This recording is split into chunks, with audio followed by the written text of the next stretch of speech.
She was told she was nothing. She believed it for a long time. But what happens when someone who's been silenced finally learns to speak? 2009's Precious isn't just a film. It's a raw reckoning with generational trauma, survival, and the power of self-definition. Let's dive in. I'm Heit. And I'm Cheri. And you've discovered Axiom Amnesia.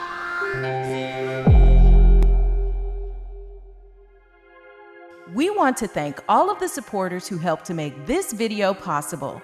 If you want your name to appear alongside these contributors, make a one-time donation of $5 or more via our website at axiom.app, Cash App, or you can head on over to patreon.com/axiomamnesia to enjoy all of the benefits of becoming a monthly subscriber.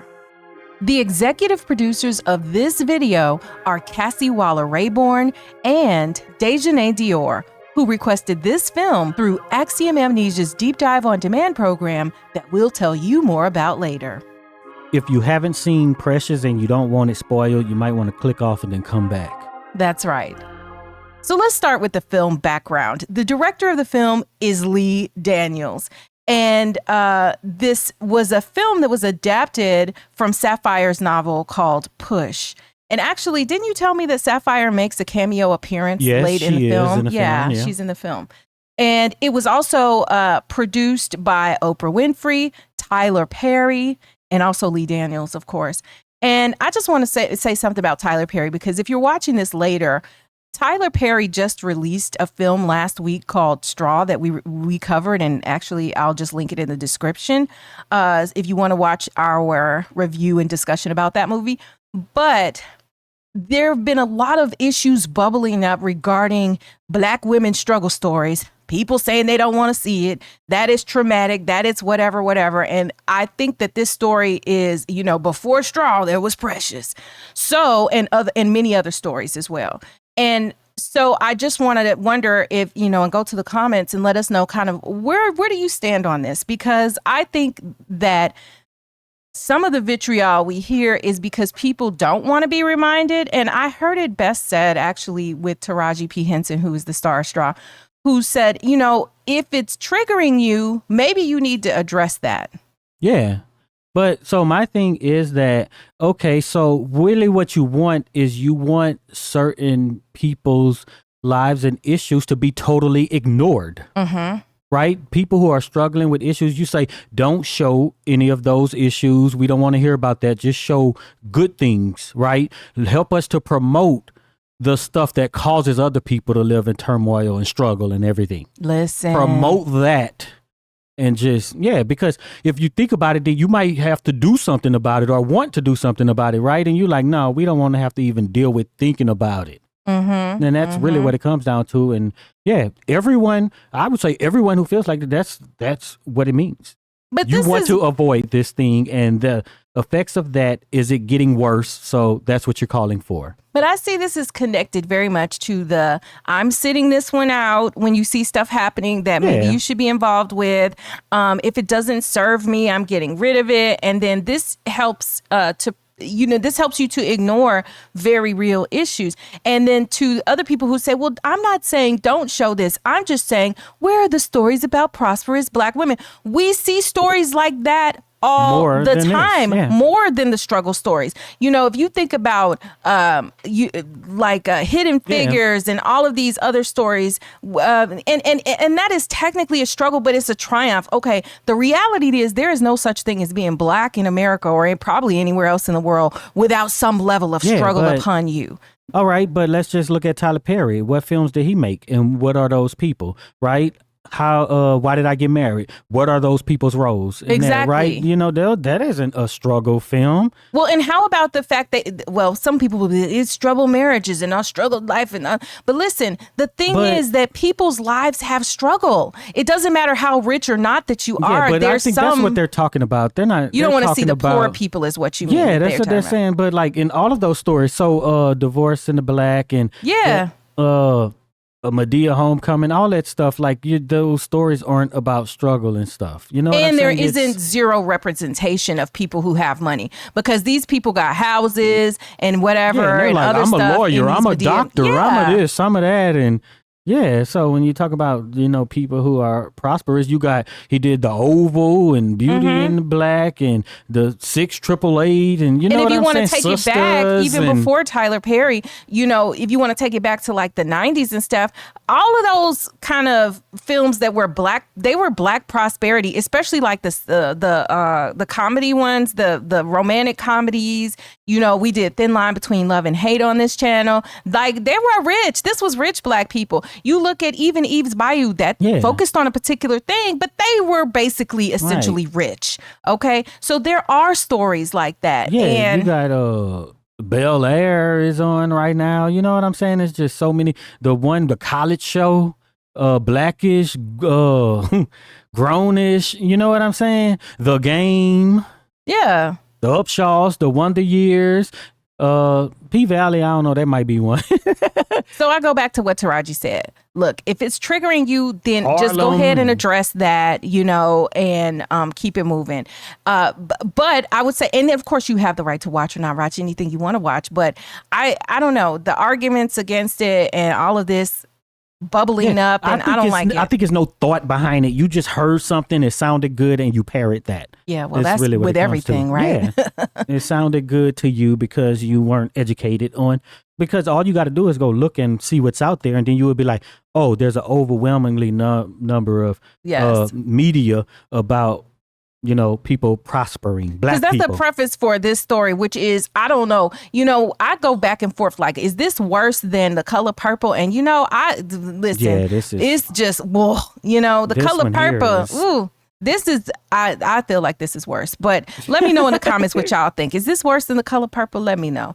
Want us to cover your favorite movie ASAP?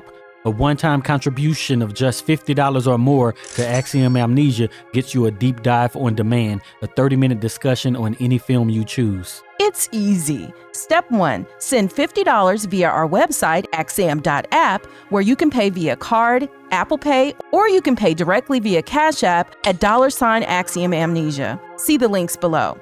Step 2, tell us your movie, email, the name you want to appear on screen, and what kind of deep dive you want. General, a specific character, a particular aspect of the film, etc. Step 3, watch your deep dive on demand with your name listed as executive producer. Lock in your deep dive on demand today and hurry. Spots are limited. This offer is not valid for filmmakers or distributors. Subject to availability and terms apply.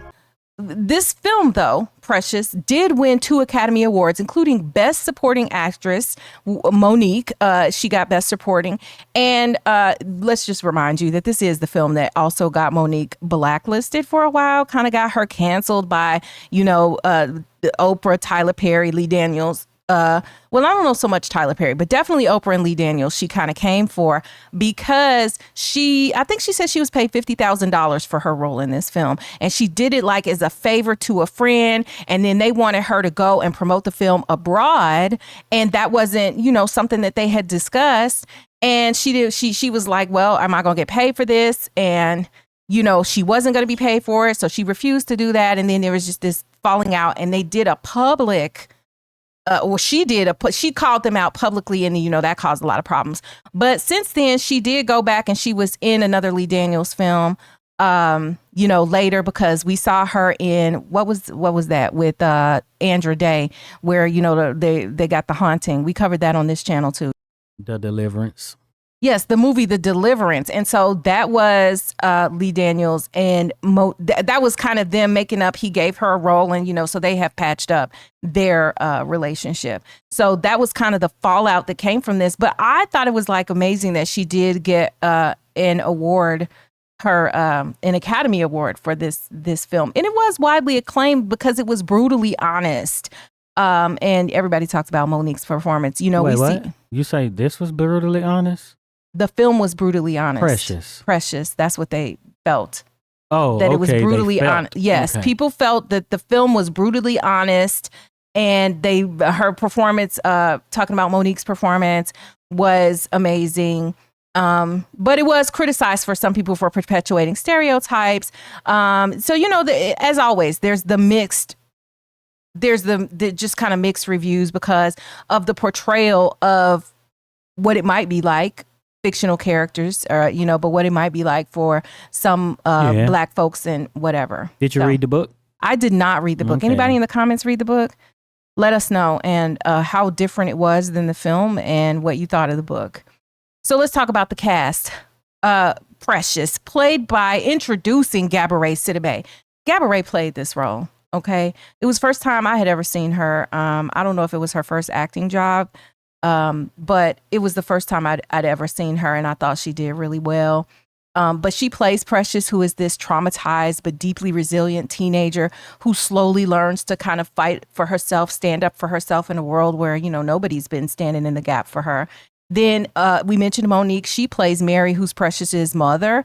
And she's just this monstrous figure and, just a horrible character, but that's who she is. Then we have Paula Patton, who plays Miss Rain in the film, who's Precious's teacher. And she's really kind of the first adult that treats Precious with any kind of dignity and, and also like consistency on how to kind of get your life together. Then we have Miss Weiss, who's played by none other than the diva, Miss Mariah Carey, in an acting role. And she plays the social worker who kind of helps Precious begin to figure out how to move forward. Because, she's got 2 kids and whatnot. And, how is she going to move forward? And we also see Lenny Kravitz in the film as a nurse. Sherry Shepherd is in the film, who Sherry Shepherd was also in Straw, too. She had a small role in Precious as well. So I think we just might as well just do a detailed rundown of this film and give our comments as we go along like we always do. So this film is supposedly taking place in 1987. And it reminds me because we just covered Antwone Fisher recently. I'll link that in the description also if you want to watch that video if you haven't seen it.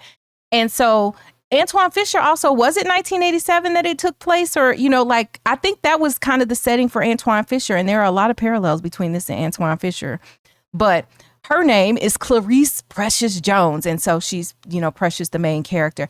And it opens with, a fantasy scene where, and then we see Precious is in school fantasizing about her white math teacher. And she's in junior high. She is pregnant with her second child. So she gets called to the principal's office related to this. And the principal says that she's going to suspend her because she's pregnant. Why is she being suspended for being pregnant? What does that have to do with my education? Why am I suspended for being pregnant? Number one, but okay.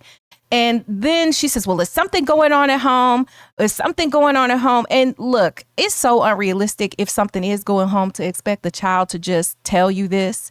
But, Precious is in junior high and she's kind of too old to be there. And then we see what's going on at home. And that's intro Mary, Monique, who is Precious's mother. So she's cooking and, her mama's like, did you get my cigarettes? And she's like, no, she didn't get her cigarettes for whatever reason. And then the mother throws something across the room and knocks her out. When it knocks her out, she goes into a scene where her father is on top of her or pushing her down on top of her, preparing for what's about to happen in this bed. And the mother is standing watching from the doorway and does nothing. Yeah. But is that her father? That is her father. Okay. That was her father. And so then the scene morphs into this fantasy where she's like a starlet walking the red carpet and she's all dressed up and everything like that. And we get to kind of experience this fantasy. And then we see that her mother throws water on her to bring her to. And then she wakes up. So next thing you know, the principal shows up at the house. She's teaching. She tells the teacher, get out of here before I kick your ass. Like, who would say that? But she's talking through the intercom, when the teacher buzzes the buzzer. And the mother doesn't want to let the woman in for fear that she's going to lose her welfare. And the mother is threatening Precious, calling her a fat ass, all of this stuff. And at the same time, the teacher is referring Precious to an alternative school so that she can continue her education. And then after the teacher goes away from the door or whatever, the mother just basically physically just attacks Precious at will, calling her an ugly bee. Then she says this line, just because he gonna give you more children than he gave me, you think you something special? Look, this is laying out the depth of the dysfunction and the abuse that is going on in this scenario. So like, it's crazy. It's crazy on some level. Like, the mother is acting like she's sister wives with her daughter. But at the same time, the daughter is not a willing participant. Like, everything is messed up. And, you know, a lot of people felt like it was that they criticized things because this film, because, you know, it's the portrayal of this Black mother as just the worst of the worst of the worst. So then she goes on to tell Precious during this altercation, you're a dummy and you effed around and effed my man. I should have aborted your ass. That's what she tells her own teenage daughter. And then she physically assaults her some more, you know, and this is what Precious is going home to every night. It's a wonder that Precious can actually get herself up, get together, and get to school. But it becomes very obvious why Precious is having these like fantasy moments where she just lives in this world of fantasies, because the world for her is so messed up. So then Precious goes to the alternative school, and she's, taking tests or whatever so that they could place her and all of this and that. And she makes the statement that, you know, these tests paint a picture of me with no brain. And then she talks about, sometimes I wish I was dead.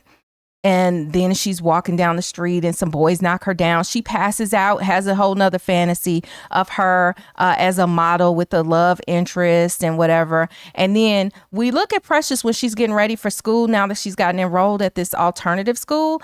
And she in the mirror sees a white girl, a blonde white girl. She does not see herself as, you know, an overweight, darker Black teenager. She sees a white girl. And so then Precious is hungry. Her mama ain't even really providing no food. So the mother is there, and Precious has a child and she's pregnant, but the mother is not providing any food. And this was kind of like a little bit of comic relief to me, but she's hungry. So she goes and she orders a whole bucket of chicken from this like corner diner. They go to get the bucket of chicken. They give it to her. Why Precious ran out with the bucket of chicken. She was hungry, but it did provide a little comic relief. But this class and the courses she's taking are supposed to prepare her to take the GED. And enter the teacher, Paula Patton. And this is another problematic issue with the film from a lot of people's perspective, because Paula Patton, as you know, is she's a beautiful woman, but she is biracial and she's light-skinned. Well, from my perspective, right? So you got her and you had the Heit Cheri character who's just the light-skinned biracials, and they're the good people. Everybody else is bad, right? Yeah. But if it's all, you know, dark-skinned or all just what we assume to be Black, right? Then you don't have that same dynamic, right? But, right. You know. So does that mean you can't have any light-skinned people in the film? Or no, you can. You just have to place them in certain other, you know, You can't have where all the dark-skinned people are bad and all the mixed ones are good, like also Lenny Kravitz's character, Nurse John, good, right? Exactly. You can't do that. Like, so you intentionally done that, and it's obvious, right? And the only reason that Gabourey Sidibe got cast is because how she looks, right? Yeah. Yeah, and then the fantasy that Precious always has is of this light-skinned, I can understand love that. interest. I can understand that, right? Okay. Because that's the society we live in. Why wouldn't that be the case? So I think what we also are seeing is where, you know, art imitates life. This obsession with whiteness, this obsession with that as the standard of beauty even permeates onto the director of the film, who wants to only portray, you know, mixed people and light-skinned Blacks as the good characters, and anybody else is bad. Right, but was that reflected in those sort of roles? Jobs, right? Positions in the 80s. I feel like it was probably white people. It might not have been even Black people. Yeah, but I'm talking about like people who's going to do teaching or some nonprofits and stuff. They might be Black, right? Yo, teachers is, you know, like in the inner city or whatever. If you were in the inner city, once I got to Chicago, my teachers were most like especially at the local school, like They were black, strong black, mostly women. That's what I'm saying. Yeah. Right. So these roles is just not reflective of what they would be, but they are mixed, which kind of it allows you to wiggle yourself out of it, right? That you didn't just put straight white people in there. So yeah. And then so of course, like when she's talking to the principal and stuff, right? And then she's talking about I do's my work, right? So that's very problematic because so we have our AAVE, we have our Black English, which is legitimate. Don't question it. But there are rules. So we do add S's or change the tense of verbs for emphasis, but it would never be added to do. Yeah. Never. Yeah. So when you have a character say that, you're trying to show her as uneducated or something, but no one says that. My work might have been more likely than I do, but I don't even if you're gonna go there right? with it. But I just nah. Yeah, just I don't know. Even with practical AAVE in 1987, you would have been like, I do my work. Yeah, I do my work. Yeah. Like, but when you start doing that and all this stuff just compounds basically and adds up to it, you're trying to put on these crazy caricatures, right? And you get awarded for it. Well, I feel like this might be a little bit of the difference between Lee Daniels and Tyler Perry in the depictions, because I don't remember, y'all correct me if I'm wrong, because I know y'all know it in detail, but I don't remember Tyler Perry portraying characters like it as far as with the grammatical issues this way. Well, the ones who can't pronounce words and using the wrong words, right? Which happens, but and he kind of did that to an elevated level, right? Yeah. With like Brown and maybe. But that's supposed to be comedy versus this being depicted as a dramatic thing. Like, this is really how she's supposed to talk. Like, no. So, yeah. But so yeah, we got Paula Patton as the teacher who has them writing in journals, and they can hardly read. Like, they got to go back to ABCs. They're barely on phonics. In other words, phonics, where you sound out the words. These are teens who, have not, their reading skills are low, and they're trying to get them to the point where they can pass the GED so that they can get, gainful employment and whatever, and be contributing and functioning members of society to take care of them. And I think at least a few of the girls there had children. So, but that's a dilemma, because what do? You're at this point and you can hardly read. But I got to come up to speed real quick to pass this test. Yeah. So what do you think about, because I was thinking about this, like, all right, if Precious has social media, it gives you more practice, right? At least writing things out than maybe people who had the same reading deficits back then. It's sort of like if you're trying to do so-called the Queen's English, right? Right. We need some of that to be able to navigate their society, right? Yeah. So, but if you don't get that practice, right? If you're on social media and stuff and you're among your cohorts and they're speaking in their slangs and the stupid idioms and stuff and the abbreviations now, do you really get up to where you should be? Or does it allow you to appear as though you are? We talk about this a lot. And then we have those, speech to text, text to speech too. Yeah, because that's what R. Kelly was using, right? Because, his reading level was and writing level was very low, but that's how he was sending texts and stuff like that. And I don't know if that's what other people are doing if you can't read so well or write so well. I don't know. I feel like they typing, because what I'm seeing looks clearly like they're typing. It just can be rough sometimes. Yeah. So since what's that movie? Sinners. I've been on my blues kick, right? And I went back and I listened to Otis Spann. He's a blues pianist and singer from the 60s. And his first album, first song, that's what he's talking about. And he got a couple songs on the album talking about how he can't read. He don't know his letters. You know what I'm saying? People think he's dumb. And it's very interesting.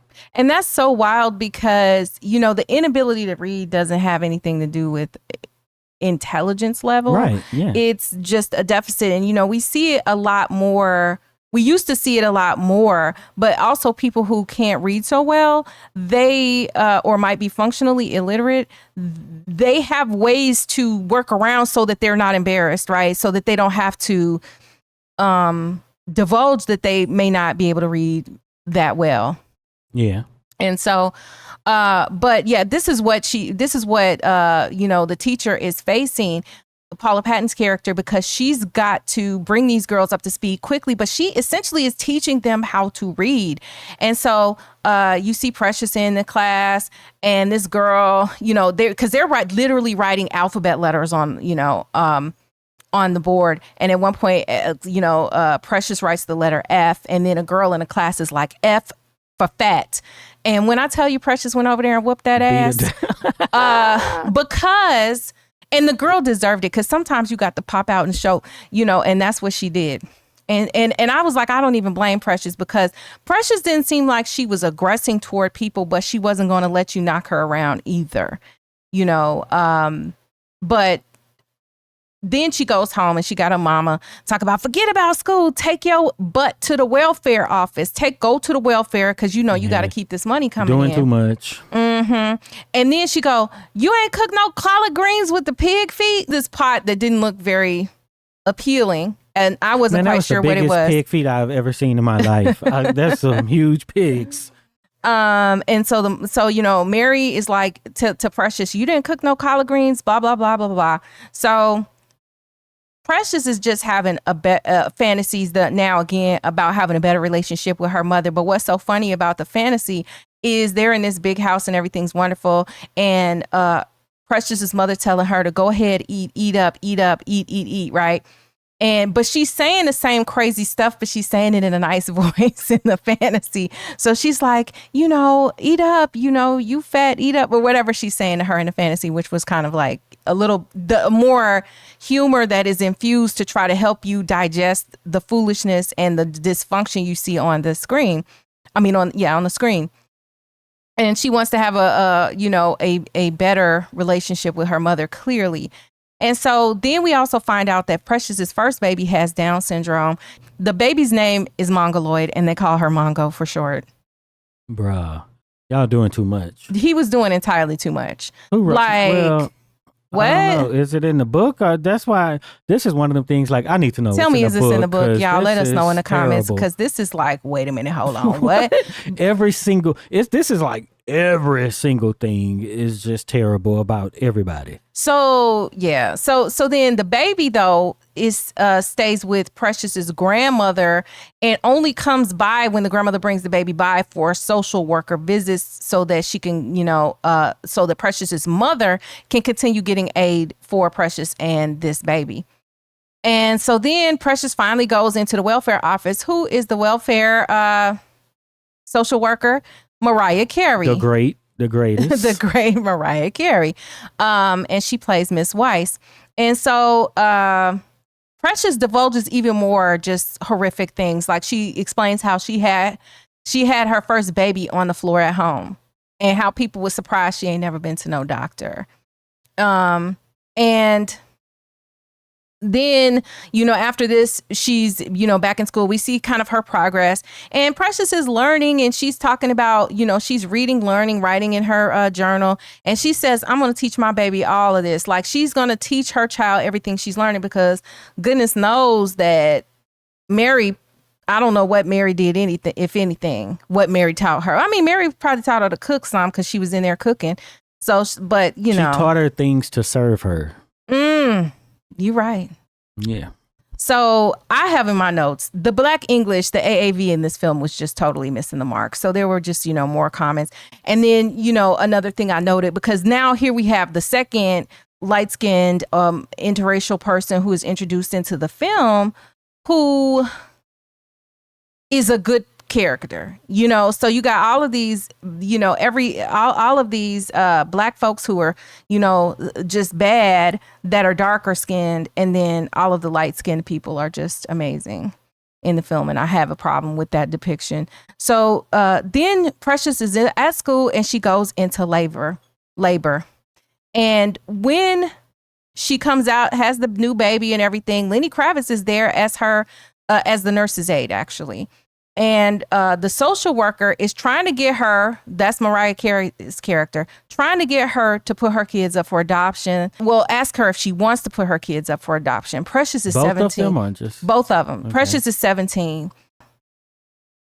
Paula Patton's character, who's the teacher, is also telling her at the same time, you know, Precious, your first responsibility is to yourself. And it seems, and she also seems to insinuate that she should give up her child because both of them, because she's like, being a good mother might mean letting him be raised by someone who's better able to meet his need. And Precious is like, no, I'm his mother. You know, I can meet his need. Now, mind you, she's only 17, but, you know, she has the dedication to her children. And so Precious returns home. The mother is like, oh, can I hold him? She's looking at the baby, you know, and smoking all over the baby. Somebody had it. Somebody was talking, came back and was talking about a video where we were talking about Brenda from Boys in the Hood and, you know, her motherhood. And they were like, they were offended because we were talking about how Brenda had flicked her cigarette. How the actress we were really, yes, we were talking about how good the actress was because she had played that role so well that she knew exactly how to flick that cigarette. So, and, but the depiction of Black mothers on film, understandably, people are sensitive to that. But just like a lot of people knew of Brenda, I don't think I ever knew anybody, though, that I was aware that I knew anyway, that was like Precious's mother. I don't think I've seen that level of just that was just ridiculous craziness. So Precious' mother asked to hold the new baby, and as soon as Precious just coming from the hospital, and she's just like, oh, you know, wants Precious to go get her something. So she's like, oh, and let me hold the baby. Why Precious' mama throw the baby down? Yeah, this is just like she literally much. threw the baby down, and then of course her and Precious get into a brawl because she threw the baby. The mother, so Precious gets her baby and she's leaving the house. The mother throws a TV down some flights of stairs to try to hit Precious and the baby as you know, as they're going out. And then this is when we find out that not only is Precious being violated by her father, but also by her mother. Also by her mother, because prior to this, before Precious goes to school, you know, her mom, you see that her mom is upstairs, you know, doing solo activities, if you know what I'm saying. And then Precious is downstairs getting ready for school. And her mother, this was the day she, you know, stole the fried chicken, I believe. And her mother is like, come take care of mommy, Precious. Yeah. What? That's crazy. But so even in the scene with the mama's boyfriend, right? She is in view. Like you could see her in the background. She is aiding and abetting. But I'm like, is that part of the Precious hallucination that her mama was just in the background? Or maybe it did happen from time to time. It probably happened from time to time. She was probably aware. Yeah, she was just behind there looking. And being jealous of her child, not even thinking about the fact that this man is violating her child. And then on top of that, you turn around and you do the same sort of thing. So as Precious is leaving the home with her baby after the baby has been thrown to the floor by her crazy mama, that Precious also is like, the both of you R-worded me. You know what I'm saying? The both of you did this to me. And I was like, oh, I'm glad Precious is like making these connections. And I think part of it is the working out, the writing in her diary that's getting her to the point where she's like, I'm fed up with this woman and I need to leave. So the Precious leaves. She breaks into the school because she has nowhere else to go. You see her on the subway. She has nowhere to go. So she take her and her baby. She breaks into the school. So then the next morning when the teacher, you know, AKA Paula Patton, and then Sherry Shepherd's character, who is like the clerk at the school, when they arrive, then they're like, oh, it's been broken in. And when she comes in, she sees Precious holding the baby. So of course, you know, the teacher, because she's so wonderful. And I mean this seriously, not just chiding, like she is like, I have to find a home for Precious. She gets on the phone all day trying to call in favors, and there's nothing that they can do. They don't have a home for Precious at the end of the school day. And the teacher took her home. Recent changes here on this platform are making it harder for you to see our latest videos and get notifications. To make sure you don't miss out on anything, we're building our own community, both on our website, axiom.app, and on Patreon with free and paid options available. Here's the deal. While you can still watch our videos on YouTube, much of our current catalog and many of our upcoming videos will become unlisted and only accessible to our Patreon, Axiom.app, and YouTube channel members. We'll be posting links to these unlisted videos directly on Patreon and Axiom.app, so you'll be the first to see them, if you're a member. If you choose the free Patreon option, you will still get access to some exclusive content like watch parties where we watch movies together and give the commentary, and other special videos. But premium paid members will get full access to all of our exclusive content. No new account is needed to join our Patreon. Just log in with your existing social media account. While some of you may find this announcement disappointing, don't worry. We have no plans to leave YouTube at this point, but you guys are our cousins and our tribe, and we refuse to let platform changes tear us apart. So help us stay connected. Join us on Patreon today at patreon.com/axiomamnesia. You can check the links down below or in the comments. Now, we also find out that the teacher is a lesbian, and so her wife is there at the house, and they give Precious a gift because it's Christmas time. 1987, y'all. They're out. They give Precious a gift because it's Christmas time and everything. And Precious says something that I thought was interesting. When she's watching them talk to each other, she said they talk like TV channels I don't watch. I said, that's an interesting way to put it. You don't even watch it. You hear it and you know that they sound like a thing, but then you just don't listen. How many channels y'all got? Then she also... We ain't have no channels. I'm just saying. Shut up. That's how they talk on PBS. You know. That's how they talk on CBS. I watch NBC. Hey, she made the observation, but listen, maybe she did have cable. You know, her mama kept the cable bill and just maybe didn't feed her because there wasn't no food in the refrigerator. She ate. She even ate when she wasn't hungry. They only had pig's feet. She ate pig's feet every day. I don't know what the price of pig's feet was in 1987. But I imagine it was cheap, just like back in 87, wings was cheap, y'all. If you young now, my sister, she used to like them pig feet back in the day, boy. Ooh, put that hot sauce on it. I'm going to tell her what time stamp to go to and listen that you talk about outing her. But yeah, wings used to be cheap back in the day. If you young right now and you think wings are high, if you just, let's say you're 20 or 25, wings are high now. Listen, back in the day, the wing was the thing that you could get. That's the worst part. That's the throwaway. The wing you could get so for the cheap. Wings, the price of wings is tied into basically the advent of Buffalo Wild Wings. Yeah, Buffalo wings, period. But they were tied into basically marketing the NFL and football and stuff like that. So then it just kind of became a thing, and now we're where we are. We're like, that's like the most sought after piece of chicken. Because what they were marketing in 87, all right, so if in 1987, the diet craze of the day was you want to have fat-free items, which as we know today, if stuff like everything was fat-free, it was like, oh, get your fat-free dressing and do this, fat-free, right? But if it's fat-free and it's going to taste good, it's going to also mean it's going to have added sugar or be high in sugar. Just a little something for y'all to know. And you probably do by now. But anyway, so that's what they were marketing. And wings were cheap. What they would also say, eat lean, meat. Don't eat the leg and the thigh. Eat the breast of the chicken. So chicken breasts were expensive. Now chicken breasts are only like slightly more expensive than wings. And wings are high. Like I hardly ever buy wings. I never, like in the store, if we're going to cook, we don't be frying wings at home because that's just not the most efficient way to spend your money on chicken. But yeah, the only wings I really want is Harold's. If you're from Chicago, you know. No. If you've been watching, I like Harold's hot sauce though. I don't want that mild sauce. Yeah, I mean a lot of people do hot sauce. I do mild sauce, but a lot of people do mild sauce ain't nothing but watered down barbecue sauce.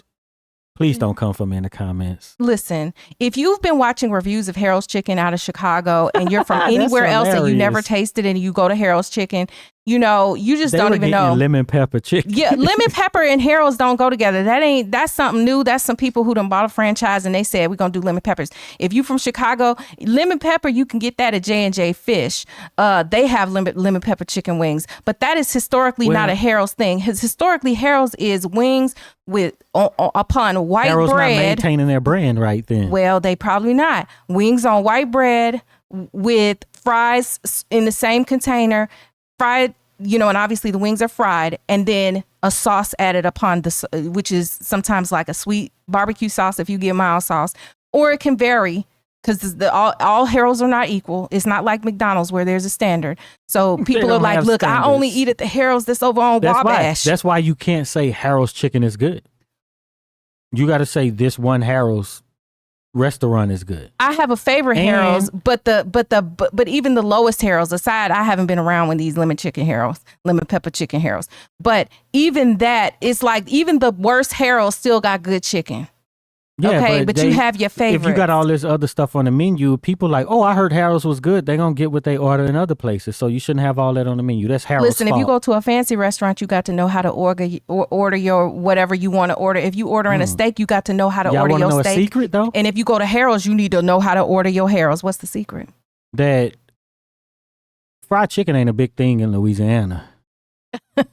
But it's always branded as Louisiana fried chicken. Like, Louisiana, Cajun. Mm-hmm. Yeah. Very If you go to Louisiana for some fried chicken, you're going to be disappointed. You can't tell folks that though. But yes. So I just, I digress with the Harold's and that. But yeah, that's the case with Harold's chicken. If you from somewhere else and if you from Chicago, you know. So Precious is there with her teacher and her teacher's wife. And she makes the statement that basically homosexuals are bad people, mama says. So the mama is being as bad as she is, got the nerve to be talking about somebody with a different sexual orientation.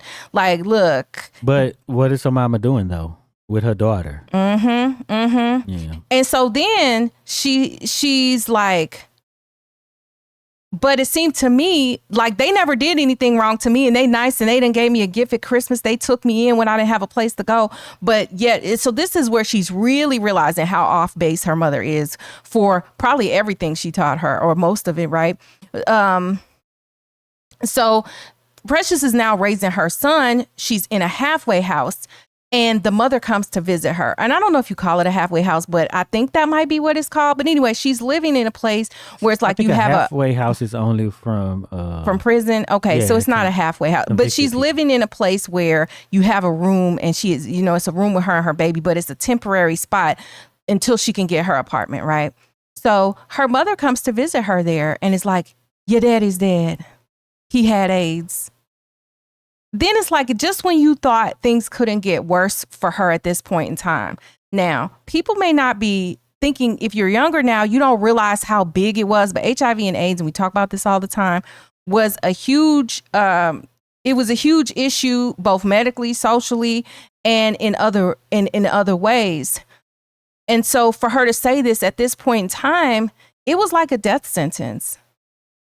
And we know what the father was doing to her.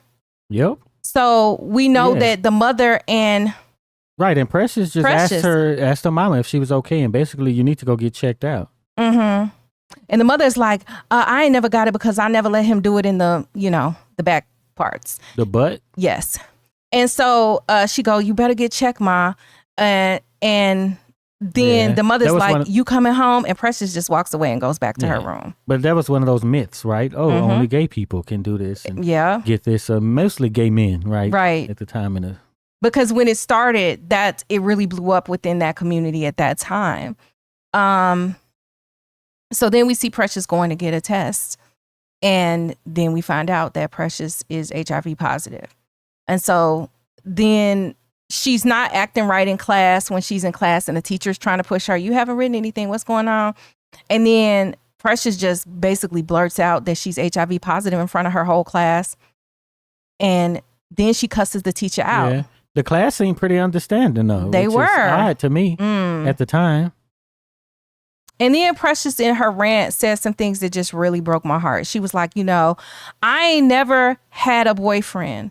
My daddy said he was going to marry me. You ain't been what I've been through. She's talking to the teacher here. And the teacher is just encouraging her, right. And then Precious is like, nobody loves me. And I'm going to tell you, that place in your heart that gets touched, like during The Color Purple, where Celie is talking about her sister and how Mr. took away the only person he knew that loved her. And without that, basically, Celie doesn't have anybody who loves her anymore, because the sister has been separated from her by Mr. It was like that same thing. It's just heartbreaking. Then we see her in the social worker's office. That's with Mariah's character. And she steals her file from the social worker to see what they've written about her and whatever like that. And then she says, I'm not worried about dying. I'm only worried about raising these kids. Then Precious finds out they want her to do work to work fair or something like that. So basically they want her to focus on getting a job and not school. And she needs to at least get her GED, but that's not really what they seem to be trying to do. And then they have, like these survivor meetings that she's able to get involved in and stuff like that. And then one of the ladies that's in the waiting room, who, if you've seen the movie, she's the parent or caregiver of this girl who we see a couple times that Precious interacts with, who's always kind of like in the stairwell at Precious's mama's house or apartment. And she's just like, the lady who plays her is Erica Watson, who I went to high school with. And rest in peace, Erica Watson, because she lost her life during COVID. But Erica was in a few films. And, I'm proud to have known her. I remember her from high school. She was a cheerleader and everything like that. But she was in this movie and a few other films as well. But we also see Precious at this point, now that she's coming into herself, look in the mirror, and now she sees herself as Black. She's not the white, blonde girl anymore in the mirror. So now we see an evolution in this character as she's, moving through the world. So the girl was the one who she was interacting with? Yeah, that's the one who she beat up because she had the black eye. She beat up? Mm-hmm. Well, not who beat she up. Knocked out? Precious knocked this girl down because she was being a nuisance. Mm-hmm, that was her. And she gives her something. I think she gives her like scarf or something like that. She gives her something, the little girl who she had pushed down earlier, because the girl was being a nuisance. Because when Precious was leaving the house, the apartment with her baby, she was like, "Can I hold a baby?" And then Precious just like pushed her and and muffed her or whatever. Now this girl had a black eye. Now we don't know was her mama beating her. We know somebody. Did she get the so she was also the victim of just terrible circumstances. This little girl was, but anyway. We, Precious now sees herself as Black. The mother meets with the social worker, and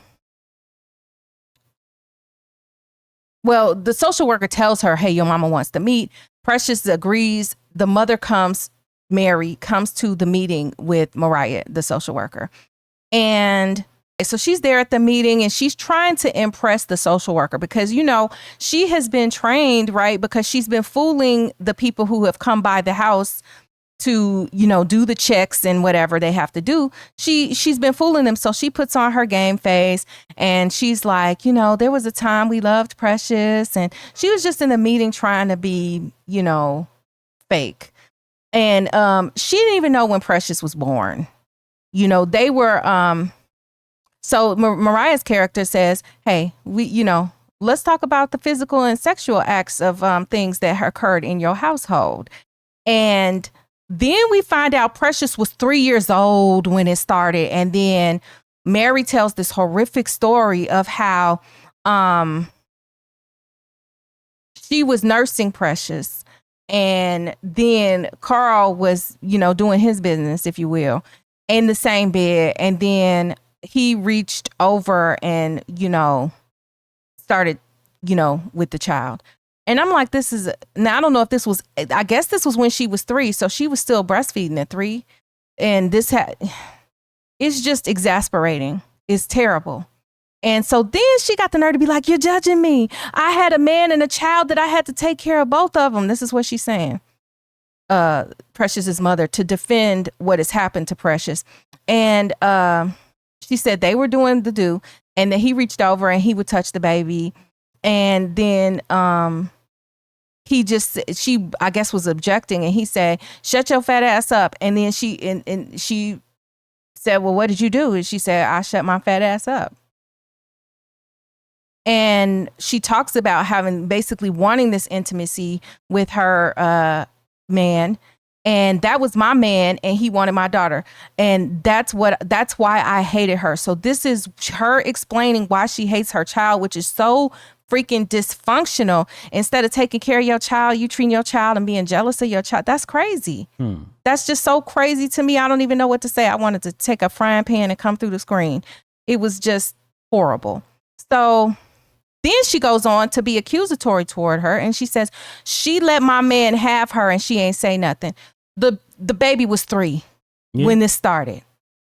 And the mother is trying to hold her responsible for not saying anything or objecting or stopping him. Hell, you a grown woman and you didn't stop him. But the 3-year-old's supposed to stop him is crazy.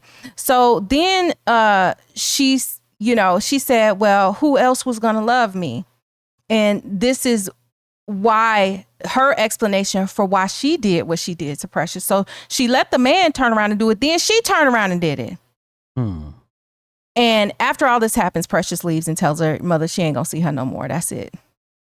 And it ends. But what do you think of that? Well, I think it's sick. I think that. So it basically is showing that of the mother's trauma, well, right? I was about to get to that. Okay. Yeah. I was saying I think it's sick, but when I consider that perhaps her mother had faced the same trauma, that sort of changes things some, because her mother could well have been coming into this, and maybe this happened to her at 3 or 5 or 7, whatever, and then it becomes more complicated because it's so easy in black and white to look at a situation and say, this is horrible. You didn't protect your child and da-da-da. But if you were the unprotected child, then it's like, but man. even if she's not, it's like what everyone talks about now, even with like Cassie, right? That, you got these threats of violence and all of this, and they have whole soliloquies and essays about what makes someone, be a victim, abused, and trafficked, right? And then it's like, okay, but when you see what happened to the mother, she was probably in that situation when this was going on, right? And then as a result of that, then she had the resentment towards her daughter, and she started putting on some of those same aspects and same behaviors that were put on to her, right? So, yeah. But I still think that a lot of people would just say, well, you ain't got to do it, and then that's the end of it, right? But I think this was one of the better parts of the movie, was this whole monologue. Well, and it's like the meme that we see, right, is said in this scene, the meme of Monique, where she's like, sit, you got your degree and everything, that meme that y'all have seen on social media. There are just no easy answers. And really, the only way that scene could have ended is the way it did, with Precious getting up and leaving, because the social worker ain't have nothing to say. Precious was like, look, this is too much for you to handle. You can't even handle this right here. This is too deep for you. Clearly, nobody can handle what happened in this movie. But why did she go up there looking like a ghoul with that light makeup? Is it that they were trying to make her, quote, look bad, or is it that she was the character? Maybe she was supposed to be looking sick. Or the character intentionally put on light makeup because we have these color issues. It could go either way, right? And it could be an accident that could be a thing. But I think they were trying to make her look sick or could be unhealthy, not well. Could be that they were trying to do that. I just and it's just hard, because at the end, what happened to Precious was so unfortunate.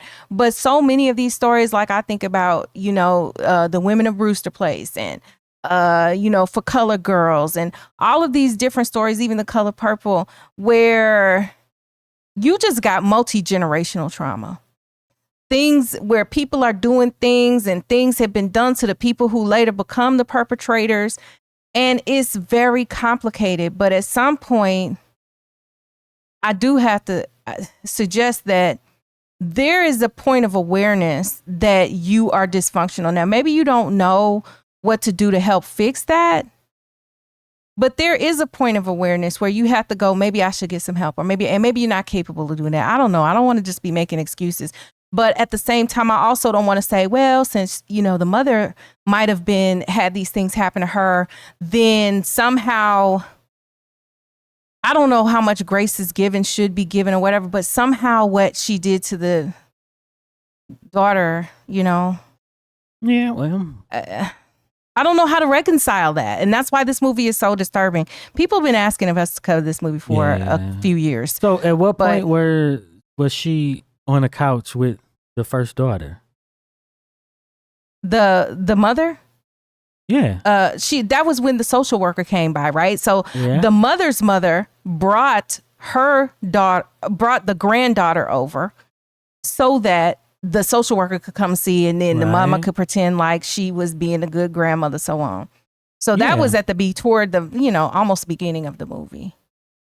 Or, within, I think, about 30 minutes of the start of the movie. Was pretty revealing, right? About, basically how you talked about the kids and stuff, right? But the thing is, you had to use a real child in that situation. Yeah, we talked about that. I was like, I don't care if this is my baby. My baby is not going, because it was almost like he said, well, let me find a child who has Down syndrome and let this child be in this film. And look, she's on the screen right now. And when Monique starts snapping out, you could see the child looking at her. Yeah. And then you was like, and this bitch, y'all like, dang, wait, this is a real child right here, though, right? It ain't Who happening. Doesn't know any better, you don't know what's happening in a situation like that with a kid. And I could tell you the child heard it because she responded to her and what she was doing. And then there's a part where you can see the child actor is on the couch and looking at her, snapping off and, going crazy. But at some ages, you're not an actor. Well, she's not. Yeah. Well, yeah. But you're still considered an actor or actress.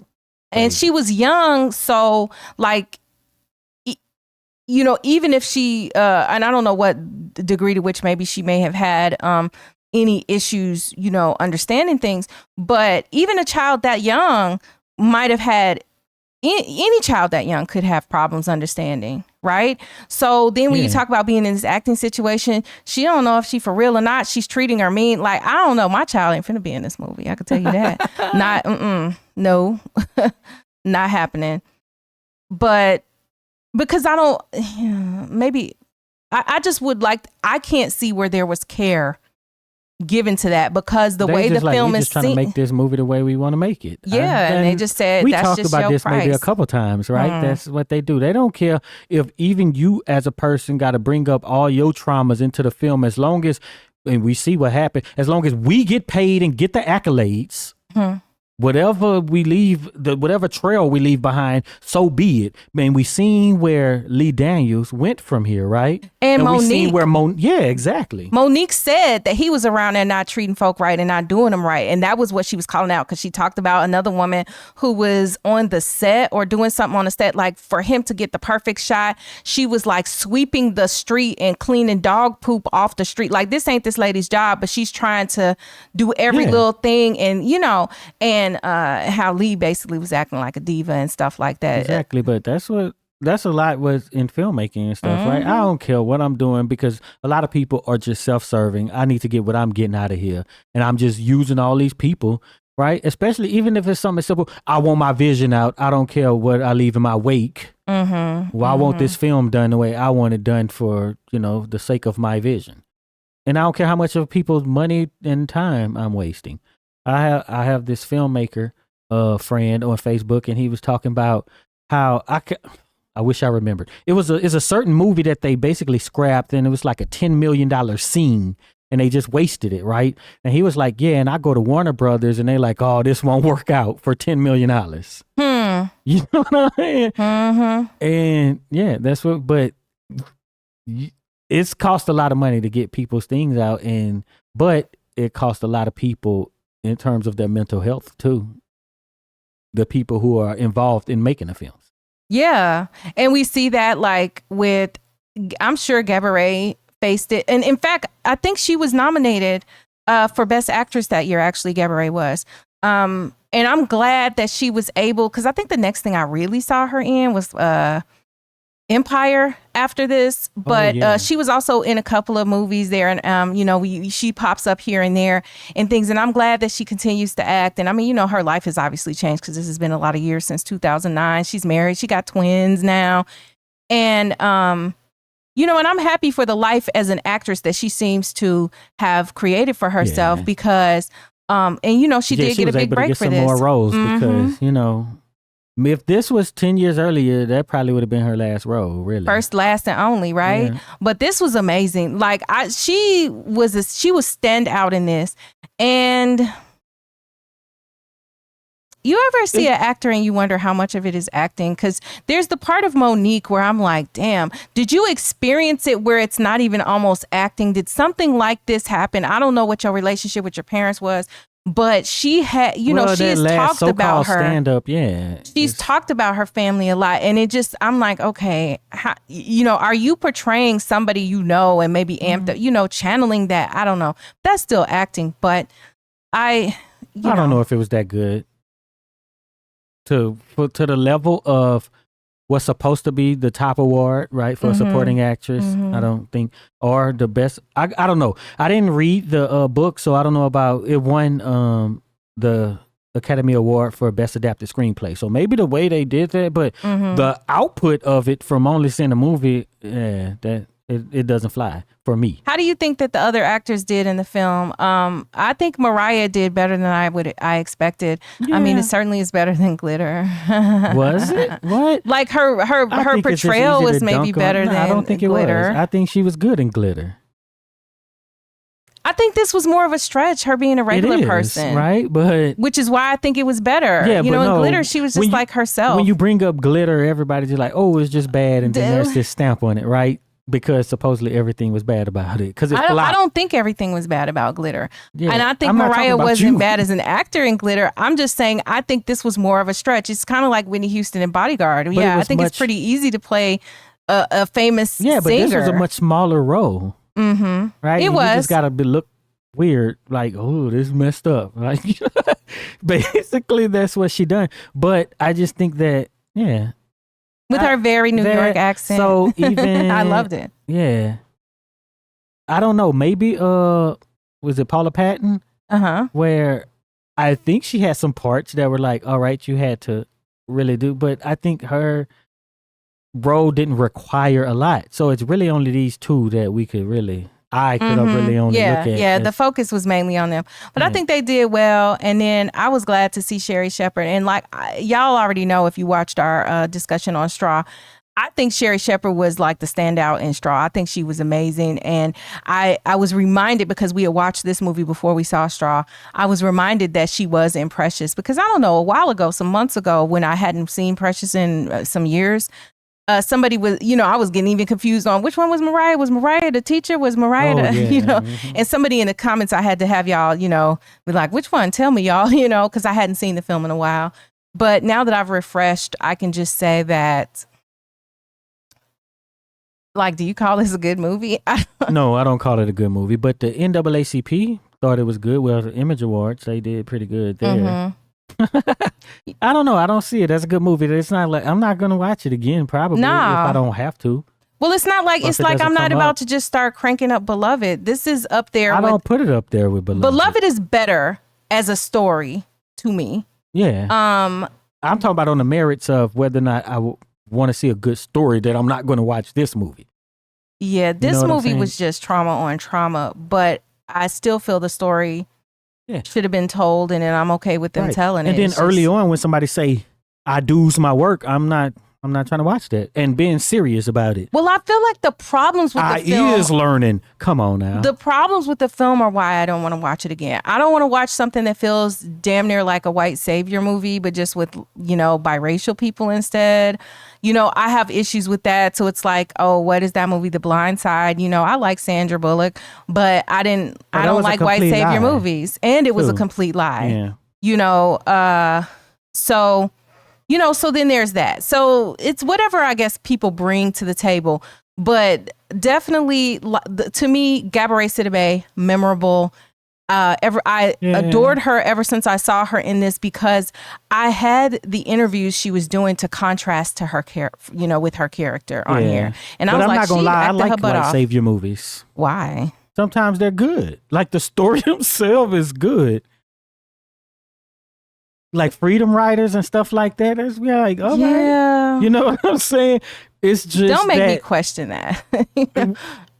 The stories are good, but when you put it into the context of the social political landscape, then it's not, right? So you could watch them in different ways, right? If I could, I can't do that with Precious. I can't watch it outside of that because it's much about being black and big, and you know what I'm saying? And uneducated, right? So I can't escape from the social and political issues.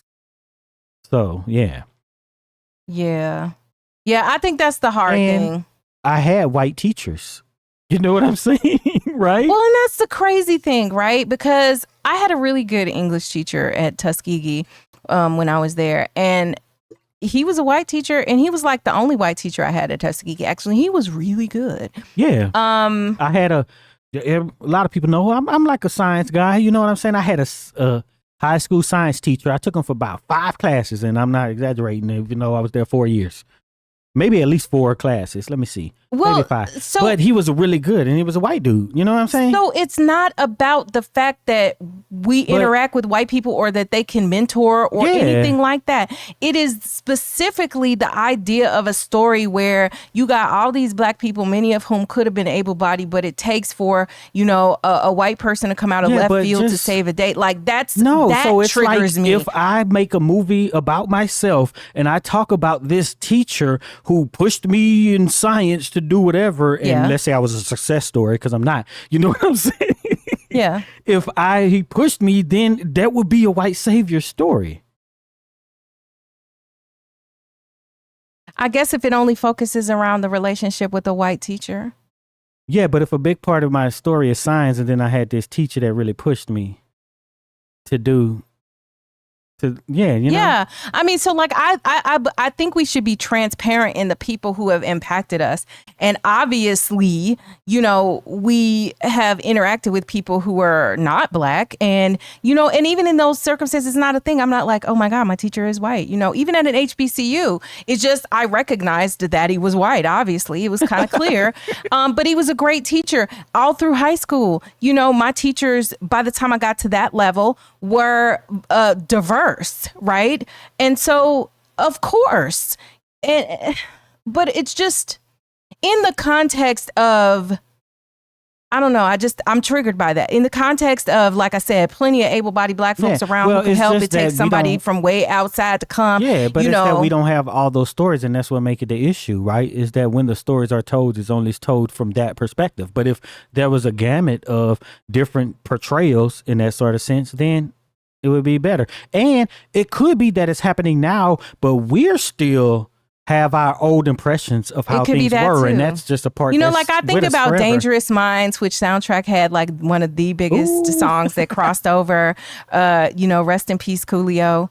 But the song. Yeah. But so we did have Stand and Deliver though. Oh yeah. Yeah. See, it's different. So I like that. But Stand and Deliver was Edward James Olmos playing a Latino man, or actually, I think he referred to himself as Chicano. I think in the movie, correct me if I'm wrong, y'all. Said Chicano. But he said he was Chicano, and then his students were too. So that's not the Yeah, but it was the sort of that same narrative of then you go to the house and my kid ain't gonna be doing school. They need to work. It was, but I mean, I guess it would be the same, the black version of like Joe Clark and Lean on Me, because Joe Clark did the same thing. He went to the house and the teacher was like, she ain't going to school no more because, and all of the dynamic that goes on with the girl who wound up getting pregnant. So even way back in, what's that, 87, 88? Yeah, we still had, miraculous stories. We won't get into his politics later in life, but, it was a great story and made a great movie. Yeah. But so with Precious, we have this and they're all black. Oh, and we forgot to mention Kimberly Russell is in here. You probably know Kimberly Russell from Ghost Dad. I know Kimberly Russell Ghost because Dad. I'm That's how I know old her. and I watched Head of the Class back in the day when she was on that show, Head of the Class, with Robin Givens and a bunch of other people. That was kind of like a teenage show that was in the 80s. Yeah, so that's where you know Kimberly Russell from. She played Paula Patton's character, the teacher, her girlfriend, or you know her significant Girlfriend, other. wife, whoever. Yeah, wife. Yeah. Mm-hmm.